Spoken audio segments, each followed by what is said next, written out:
السلام علیکم. ابرار رشید آپ کی خدمت میں ایک مرتبہ پھر حاضر ہے اور آپ سے ریکویسٹ ہے کہ اگر ابھی تک آپ نے اس چینل کو سبسکرائب نہیں کیا تو اسے سبسکرائب کر لیں. جو بیل آئیکن ہے اس کو ضرور پریس کیجیے گا. آپ کا بہت بہت شکریہ. جو لوگ میرے پرانے ویورز ہیں وہ اچھی طرح جانتے ہیں کہ گزشتہ سال کے آغاز میں ہی میں نے اپنی 2-3 ویڈیوز میں اس بات کا ذکر کیا تھا کہ پاکستان کے اور اسرائیل کے مابین بیک ڈور چینل کے ذریعے کچھ مذاکرات جاری ہیں، کچھ لوگوں کی ملاقاتیں ہوئی ہیں، اور یہ اس سلسلے کا تسلسل آپ کہہ لیں کہ جب 2020 کے ستمبر میں 15 ستمبر 2020 کو ایک ابراہیم ایکارڈ ہوا تھا، جس کو ہم ابراہیمی ایکارڈ کہتے ہیں، ابراہیمی معاہدہ کہتے ہیں، جس معاہدے کے تحت یو اے ای اور بحرین نے اسرائیل کو تسلیم کیا تھا اور اسرائیل کے ساتھ سفارتی تعلقات قائم کیے تھے، جو کہ اب قائم بھی ہو چکے ہیں. اور اس وقت کے جو صدر تھے ان کی موجودگی میں وائٹ ہاؤس میں ان معاہدوں پر دستخط کیے گئے. اور اب صورتحال یہ ہے کہ چند دنوں سے خبریں گردش میں ہیں کہ ایک پاکستانی صحافی جو کہ پی ٹی آئی کے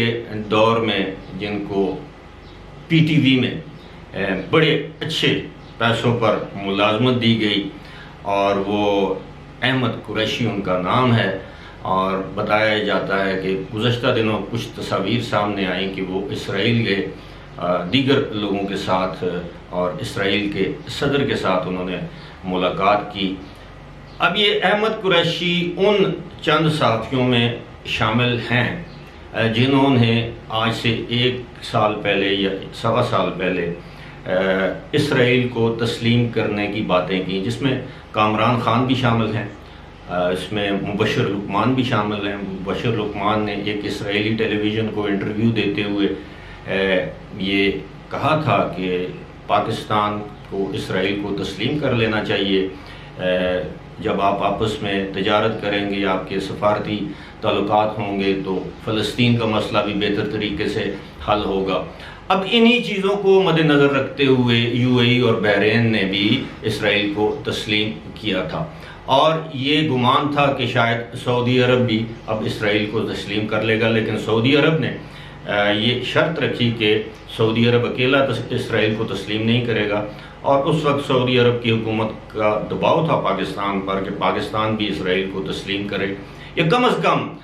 غیر روایتی طور پر یعنی ایک تعلقات قائم کر لے. بے شک وہ سفارتی لیول کے 100% نہ ہو، لیکن ایک سرٹن لیول پر وہ تعلقات ہونے چاہیے. اور لیکن ظاہر ہے پاکستان میں ایک عوامی دباؤ ہے اسرائیل کو تسلیم نہ کرنے کا. اس وقت کہ وزیر اعظم عمران خان کو یہاں تک کہنا پڑا کہ اسرائیل کو تسلیم کرنے کا سوال ہی نہیں پیدا ہوتا. لیکن اندرون خانہ اسرائیل کے ساتھ روابط جاری تھے. اب جب احمد قریشی نے اسرائیل کا دورہ کیا تو اس کے بعد شیری مزاری نے، ڈاکٹر شیری مزاری نے ایک ٹویٹ کیا کہ دیکھیں یہ موجودہ حکومت کے دور میں پاکستانی جرنلسٹ جو ہے وہ اسرائیل کا دورہ کر رہے ہیں، اس میں شاید موجودہ حکومت کی ایما شامل ہے. حالانکہ وہ یہ بھول گئیں کہ ان کو جو ملازمت دی گئی تھی پی ٹی وی میں، پاکستان ٹیلی ویژن میں، وہ پی ٹی آئی کے دور میں دی گئی تھی، اور مبینہ طور پر فواد چودھری کے کہنے پر دی گئی تھی. اور یہ بھی بتاتا چلوں کہ احمد قریشی جو ہیں وہ ڈوئل نیشنل ہیں، ان کے پاس امریکی شہریت بھی ہے، ان کے پاس پاکستان کی شہریت بھی ہے. اب معاملہ یہ ہے کہ اگر آپ کے پاس صرف پاکستانی پاسپورٹ ہو تو پاکستانی پاسپورٹ پہ صاف طور پر لکھا ہے کہ یہ اسرائیل کے لیے ویلڈ نہیں ہے، باقی تمام ممالک میں آپ جا سکتے ہیں. لیکن چونکہ احمد قریشی کے پاس امریکن پاسپورٹ ہے تو وہ امریکن پاسپورٹ پر وہ اسرائیل گئے ہوں گے. اور میں اچھی طرح سے جانتا ہوں، بہت اچھی طرح سے جانتا ہوں، بہت سے پاکستانیوں کو جانتا ہوں جن کے پاس برطانوی شہریت ہے، جن کے پاس امریکن، آسٹریلین یا کینیڈین شہریت ہے، وہ اسرائیل جاتے ہیں. وہ مسجد اقصیٰ میں بھی جاتے ہیں، وہ اسرائیل کے دیگر شہروں میں بھی جاتے ہیں، یروشلم میں بھی جاتے ہیں، وہ تل ابیب میں بھی جاتے ہیں. تو کہنے کا مقصد یہ ہے کہ وہ گھومنے پھرنے جائیں، زیارتوں کے لیے جائیں، جس مقصد کے لیے بھی جائیں، جس کو ریلیجس ٹورزم ہم کہتے ہیں، اس حوالے سے جائیں، تو ان پر کوئی ظاہر ہے کوئی قدغن نہیں ہے، ان کو کوئی جانتا نہیں ہے، وہ اپنے طور پر جاتے ہیں، واپس چلے جاتے ہیں۔ پاکستان جب وہ آتے ہیں تو وہ پاکستانی پاسپورٹ استعمال کرتے ہیں۔ لیکن احمد قریشی چونکہ ایک جرنلسٹ ہیں، لہٰذا ان پر یہ سوالات اٹھائے گئے، شیری مزاری کی طرف سے اٹھائے گئے۔ ان کے ٹویٹ کا جواب احمد قریشی نے دیا کہ جناب آپ حوصلہ رکھیں، آپ کو پتہ ہے سب کچھ، اور میرا منہ مت کھلوائیں۔ جب انہوں نے یہ بات کی تو پھر شیری مزاری چپ ہو گئی۔ پھر گزشتہ روز شیری مزاری نے ایک اور ٹویٹ کیا، اور وہ اس ٹویٹ میں کھلے عام انہوں نے دھمکی دی DGISPR کو کہ ہمیں دیوار کے ساتھ مت لگائیں، ورنہ ہم اپنا منہ کھولنے پر مجبور ہو جائیں گے، اور وہ باتیں بھی کر دیں گے جو باتیں اس سے پہلے ہم نے نہیں کی۔ یہ ایک دھمکی تھی۔ اب وہ باتیں کیا ہو سکتی ہیں؟ یہی ہو سکتی ہیں کہ شاید اسٹیبلشمنٹ کی جانب سے، میں شاید کا لفظ استعمال کر رہا ہوں، حکومت سے کہا گیا ہو کہ جی اسرائیل کو تسلیم کرنے میں کوئی مذائقہ نہیں ہے، اب ساری دنیا تسلیم کر رہی ہے، اسلامی دنیا خاص طور پر جو بڑے بڑے ممالک ہیں، اور تو اگر ترکی کر سکتا ہے، UAE کر سکتا ہے، بحرین کر سکتا ہے، قطر کر سکتا ہے، تو ہمیں اس میں کیا آ رہا ہے؟ سوڈان نے بھی کیا تھا، لیکن سوڈان اب کس گنتی میں آتا ہے اس طرح، لیکن دباؤ تھا پاکستان پر، کیونکہ پاکستان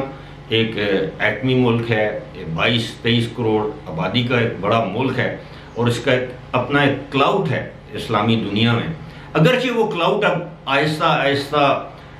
ختم ہو رہا ہے، لیکن پاکستان کی اہمیت سے انکار تو نہیں کیا جا سکتا۔ لیکن میں ذاتی طور پر اگر میری آپ رائے لیں تو بنیادی طور پر یہ جو فلسطین اور اسرائیل کا جو معاملہ تھا، فلسطین اور اسرائیل کے مابین جو تھا، اب اس میں دیکھیں تو یہ عرب مسلمز کا معاملہ تھا، یعنی اس میں فلسطین میں صرف مسلمان ہی نہیں بستے، اسی طرح اسرائیل میں صرف یہودی ہی نہیں بستے، فلسطین میں کرسچنز بھی ہیں، اور اسی طرح اسرائیل میں مسلمان بھی ہیں۔ تو اگر عرب ممالک، مسلمان ممالک، بڑے ممالک، اثر و رسوخ رکھنے والے ممالک، GCC کے ممبر ممالک اگر اسرائیل کو تسلیم کر سکتے ہیں، اس کے ساتھ سفارتی تعلقات رکھ سکتے ہیں، ترکی جیسا ملک جو کہ اسلامی دنیا میں ایک